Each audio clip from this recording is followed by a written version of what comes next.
Salam kepada Bu Siska dan teman-teman. Kami dari kelompok 6 akan mempresentasikan yaitu model pembelajaran Numeric Head Together. Namun izinkan saya memperkenalkan setiap anggota dari kelompok 6 ini. Nama saya sendiri, Misi Mahendra, dan yang kedua ada Cuyun Simbolon, yang ketiga ada Fridel Poli, yang keempat ada Luis David Nyanyi, yang kelima Putri Maukar, dan yang terakhir ada Feni Nadia. Di sini yaitu teori konstruktivisme dengan definisi dari Numeric Head Together ini akan dijelaskan oleh Luis David Nyanyi. Baik, selanjutnya kita masuk pada definisi. Nah, di sini kami menemukan definisi dari dua ahli, yaitu pertama dari Erita dan yang kedua dari Niwayaningsi.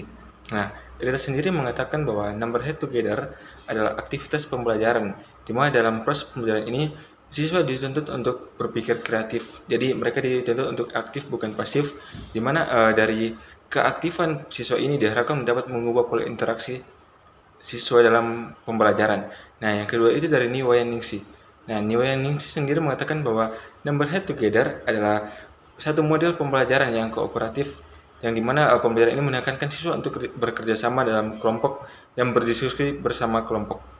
Sekarang kita masuk pada bagian dari tujuan model pembelajaran Number Head Together atau NHT. Yaitu yang pertama tujuannya adalah untuk meningkatkan pola interaksi setiap para murid, di mana murid akan dituntut untuk menjadi lebih aktif dan berperan penting, bukan hanya mendengarkan tapi juga ikut berpartisipasi untuk menyampaikan pendapat dan pemikiran mereka dengan tujuan untuk mengembangkan kemampuan akademik mereka.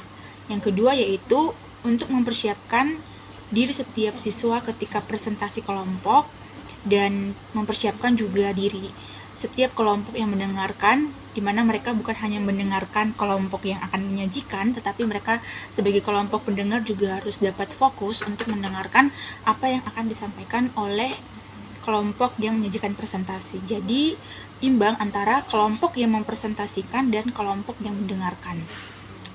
Di sini juga tujuannya agar setiap siswa dapat mengerti dengan jelas apa materi yang disampaikan oleh setiap kelompok. Baiklah, saya akan menjelaskan mengenai karakteristik atau ciri-ciri dari model pembelajaran Number Head Together. Yang pertama, model pembelajaran ini ditandai dengan pembentukan kelompok secara heterogen atau berbeda-beda. Yang kedua, setiap anggota kelompok memiliki nomor kepala yang berbeda-beda. Ketiga, guru akan memberikan masalah kepada siswa. Keempat, siswa akan berpikir bersama untuk mencari solusi dari masalah yang diberikan oleh guru. Selanjutnya, siswa dapat menjawab solusi yang akan diberikan untuk masalah yang diberikan oleh guru tersebut dengan ditunjuk oleh guru secara acak sesuai dengan penomoran yang diberikan oleh guru. Nah, selanjutnya itu ada tahapan.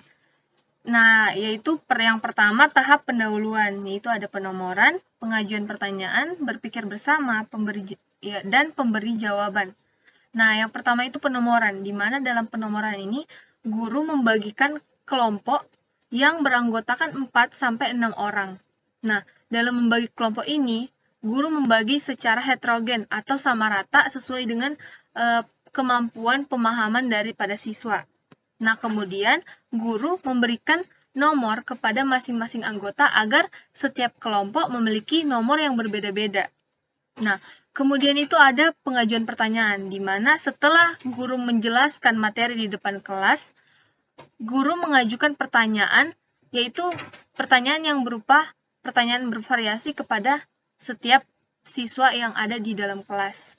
Nah, kemudian itu ada berpikir bersama, di mana siswa diminta untuk berdiskusi, memberikan pemahaman dan pengetahuannya tentang apa yang pertanyaan yang diajukan guru kepada siswa pada setiap kelompoknya.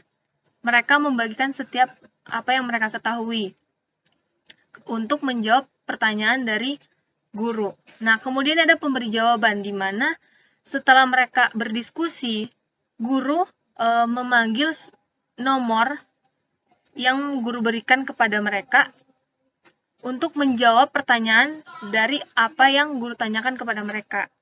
Nah, kemudian itu ada tahap penutup, di mana dalam penutup ini mereka melakukan refleksi, yaitu guru membantu setiap siswa untuk menjawab kesimpulan apa yang ada dalam materi yang mereka bahas tersebut. Baik, sekarang kita masuk dalam kelebihan dan kelemahan dari karakter siswa.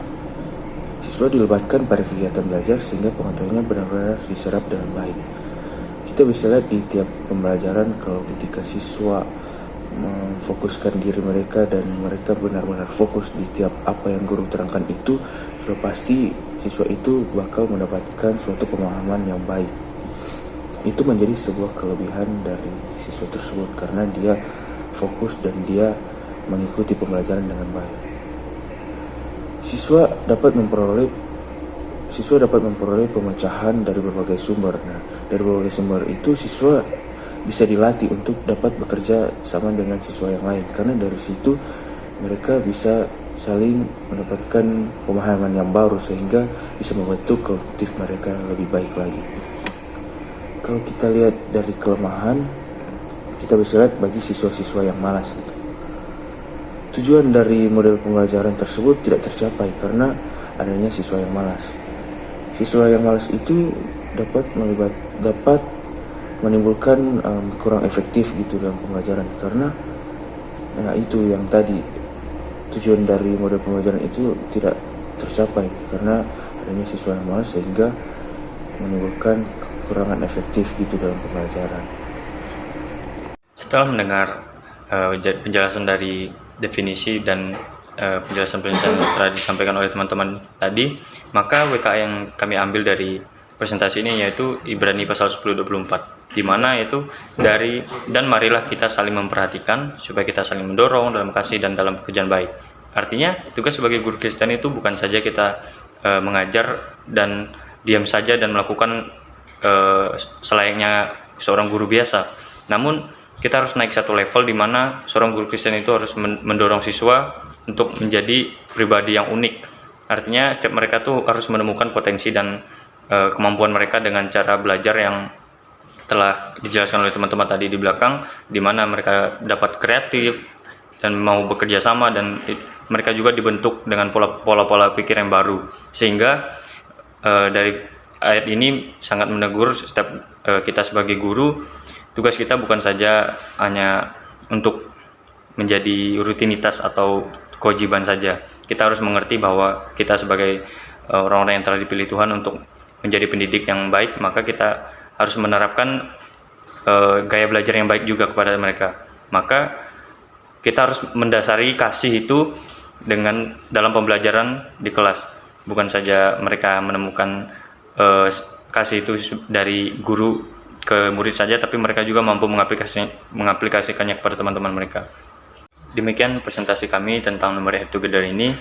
Kiranya dari teori yang dipaparkan ini dapat membantu kita untuk mengerti bagaimana tugas dan tanggung jawab kita sebagai guru, dan kita dapat mengaplikasikannya nanti di dalam kelas ketika kita mengajar murid-murid kita. Kami mengucapkan terima kasih.